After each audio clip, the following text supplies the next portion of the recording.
morning, Mrs. O'Kane and all the staff and students at All Hallows and any guests you may hopefully be able to have despite this COVID situation. My name's Lileana and I'm firstly very disappointed that I can't be with you all in person.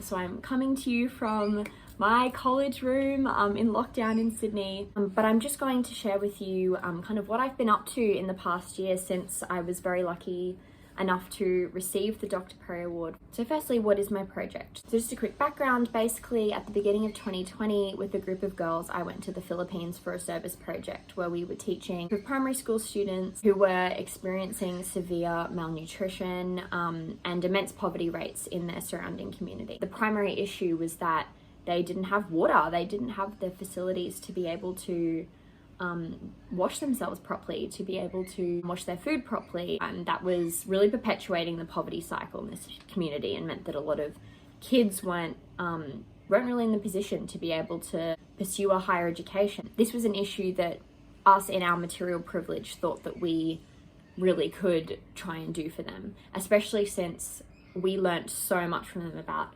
life and love. It was truly life-changing. And I guess just to start off with, I don't really have necessarily any of the skills or connections or anything to put a project like this into practice. That's why projects like this are only possible when you are able to ask people for help. And so in the beginning stages when I was talking to people, one of the things I realized that was, well, maybe this seems obvious to you, but I was very much under the impression that we could kind of just walk into this school and we could just get a water system going. We'll ask the local plumber to put something in. And one especially challenging thing that I learned about the way all this works in the Philippines is that it very much benefits the government and it benefits people in power to keep rich people rich and poor people poor, basically, which was really disheartening to hear that it's actually very challenging to get approval for projects that begin to alleviate some of those poverty cycles.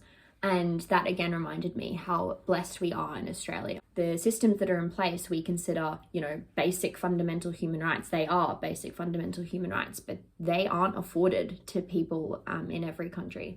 And that was something that I knew, but again, when you really start to experience it firsthand and understand it, it was quite confronting and upsetting to learn. But what this meant was that I knew that I would have to partner with someone to put this project in place. So I approached Reladev, which was the company that took me on the service project, and I learnt how to draft a project proposal. I got all this advice from a mentor. She was actually a family friend who had experience in fundraising. So she taught me how to draft a project proposal, which I emailed to Reladev.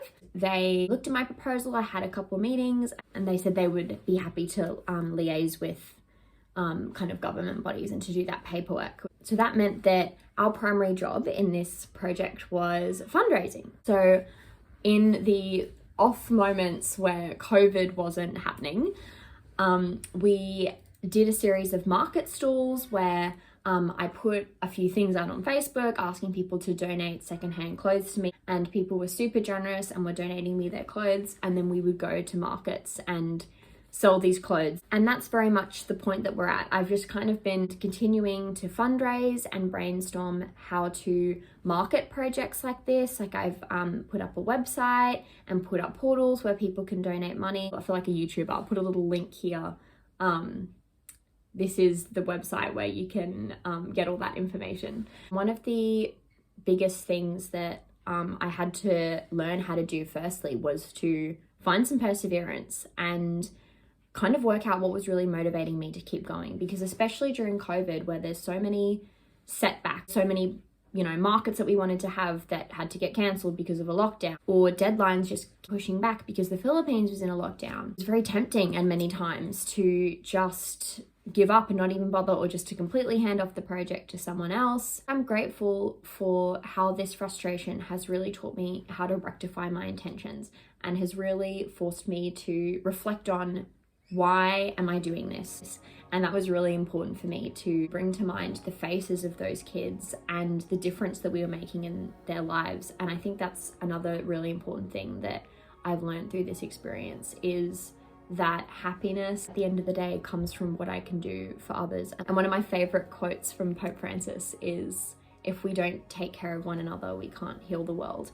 And that's the other big thing I wanted to stress with you. I think we all have it in our minds that the only way that we can make a positive impact in the world is if we have some sort of huge platform, a huge following. You know, we've got to do something famous or something incredible to make an impact, and that's truly not true. And I want to come back as well to one of my favorite memories from the service project that has really stuck with me and has really impacted how I see service to other people. And it was when we were having a mass at the school, and we went to kneel down, and one of the girls next to me, you know, she was in grade 5 or 6, and as soon as she saw me kneeling down onto the concrete, she immediately took the shoes off her feet and she put them on the ground so that my knees wouldn't have to be touching on concrete. And she made that small act of service to me without even thinking, without flinching, and with incredible joy. Like, she was so excited to be able to do that small act of service for me. And that is the biggest thing that I took away, that I've really wanted to keep applying to all my dealings with others,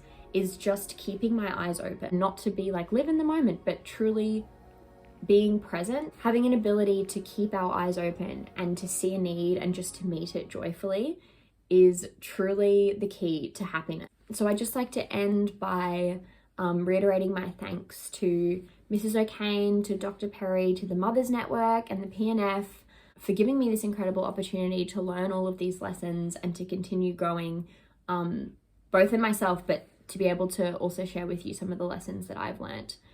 And to everyone else who's given me support and the courage to continue persevering despite all of our setbacks. And so if anyone has any questions about the project, or even about their own projects in general, please don't hesitate to message me or get in contact with me in any way. I have a couple more ideas that I'm hoping you girls will be able to help me with in the future, so I'm very excited for that.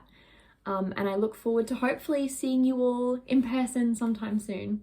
Thank you.